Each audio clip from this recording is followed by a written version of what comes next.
देखिए हमारे लोगों ने बहुत बड़ी भ्रांतियां पैदा कर दी, इसको बड़ा यूं पूरे ढंग से एक्सप्लेन किया है। अगर ये स्वस्थ नहीं होगा तो आराधना कर नहीं सको, रोग रहेंगे, ध्यान जाएगा रोग की तरफ, राम की तरफ जाएगा नहीं। इसलिए मनुष्य के पूर्ण विकास के लिए सभी रोगों का खत्म होना जरूरी है, इसलिए खत्म हो रहे। तो नाम तो जब से खत्म होना तो और बात है, मगर केवल 10वीं से खत्म होना बड़ा आश्चर्य की बात है। अभी तो कम से कम 1000 केस ठीक हो गए, 100-150 की तो रिपोर्ट है मेरे पास, मगर 2 केस जोधपुर में ऐसे ठीक हुए जो हॉस्पिटल में भर्ती, मथुरा महापुर हॉस्पिटल बहुत बड़ा हॉस्पिटल है एड्स का, तो भंवरलाल नाम का एक एड्स रोगी वहां भर्ती। जब एड्स डिक्लेयर हुआ तो उसका वजन था 65 kg और ट्रीटमेंट में चलते चलते गिरता गया, एडमिट हो गया, ड्रिप चल रहा था, वही आ गया, वजन आ गया 46 kg। डॉक्टर ने छुट्टी दे दी, ड्रिप बंद हो गया कि ले जाओ भैया, ऐसे 2-4 घंटे का, अब कोई उम्मीद नहीं। तो उसने मुझे खुद बताया, मैंने उससे हुआ क्या, सच्ची बता दे। तो उसने गुरुजी रोक तो लगा तो मेरे खोटे कर्मों से लगा, ये ईमानदारी की बात।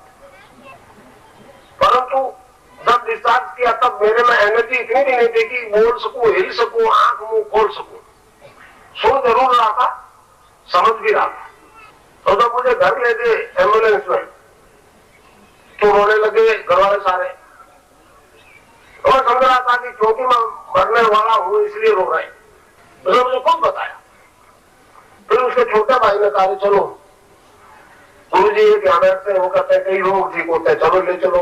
अगले दिन बृहस्पतिवार था, 4 आदमी स्ट्रेचर में डाल के ले आए। मैंने वो नाम का तरीका बता दिया, उसने उसी वक्त से शुरू कर दिया। आज 46 kg वजन का आदमी 87 kg का है। इंटरनेट में है, वो 3-4 केस फीड किए मेरे, ये तो नाम सबसे ठीक हुआ और भगवान के नाम से ठीक हो रहा है, कोई आश्चर्य नहीं है। कबीर साहब तो एक गंगा के डुबकी लगाते थे और कहते थे बोल राम, गलित कुछ ठीक किया कबीर ने, मगर केवल 10वीं से होना बड़ी आश्चर्य की बात है। अप्रैल-मई 2003 में मैं बॉम्बे था, एक बद्री नाम का लड़का उसी अस्पताल में भर्ती, एड्स का पेशेंट, उसको गांठें होगी शरीर में और गांठों में पस पड़ना शुरू हो गया, बदबू आनी शुरू होगी। डॉक्टर ने कहा ये वार्ड खाली कर देगा, ये बदबू में लोग कैसे रहेंगे। तो यही आए, अभी आए थे गंगाराम जी, ऊपर मंच पर आए थे, वो उनके मिलने वाले थे, गए बद्री कहेंगे यार बद्री ये तो मामला गड़बड़ है। बद्री ने कहा जी, गंगाराम जी डॉक्टर ने कहा 5-7 दिन की छुट्टी है, तो उसके बाद बात खत्म, बुलावा। गंगाराम जी ने कहा क्या पता गुरुजी की तस्वीर से हमारे गुरुजी है देख, और मैं तस्वीर ले जाके अस्पताल में दे दी, वो बेड पे टांग दी सामने हॉस्पिटल में और ध्यान का तरीका बता दिया। वो वहां ध्यान करने लग गया, हॉस्पिटल में भर्ती, योग शुरू हो गया कि वो तस्वीर से, तो उसको इम्प्रूवमेंट महसूस हुआ। डॉक्टर सोच रहे थे कि बदबू आ रही है। एक दिन किसी ने पूछा छुट्टी दे दे, कहाँ दे दो। 1 महीना 20 दिन के बाद में यहाँ कोटा आकर दीक्षा ली, 22 मई 2003 को, यही प्रोग्राम था मेरा कोटा में। तब तक उसका 8 kg वजन बढ़ गया था, आज तो उसका कम से कम 32-30 kg वजन बढ़ गया, जबकि एक चटाक नहीं बढ़ सकता। तो अब मैं आपको मंत्र बता दूं, आप उसको खुला बता सकते हो जिसको चाहो।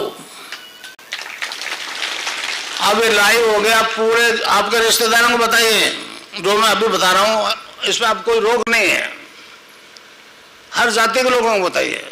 वैसे में आपके कोई लोग है तो उनको लिख के भेज दीजिए, अभी दीक्षा के पेपर आपको बन जाएंगे। एक छोटा सा शब्द है, बीज मंत्र है। बीज मंत्र इसलिए कहा है इसको कि बरगद के पेड़ का बीज राई के दाने जितना 1 किलोमीटर फैलेगा, उस बीज में दिखता है तो ये क्या आधार लय में मिला हुआ बड़ी ही की मात्रा और बिंदी, उसको बोलते हैं क्लिंग। कई लोग क्लीम मैं बोलते, क्लीम मैं नहीं, क्लिंग है। अंग अंग बोलो, आप अभी बोलो अंग तो यहाँ स्ट्रोक लगेगा, अंग यहाँ स्ट्रोक लगा। तो उसको जपने के लिए हमारे संतों ने उसको जपाया, बताया cling creation cling, cling creation cling, cling creation cling. एक दो कबीर ने कहा, कबीरा धारा आगम की सतगुरु दिए लिखा है, उल्टता ही पड़ी है सजा। धारा को उल्ट को तो राधा हो गया, उल्टता ही पड़ी है सदा, स्वामी संग लगाए। उसने भी ये कहा कि राधा और कृष्ण का नाम ही जपो।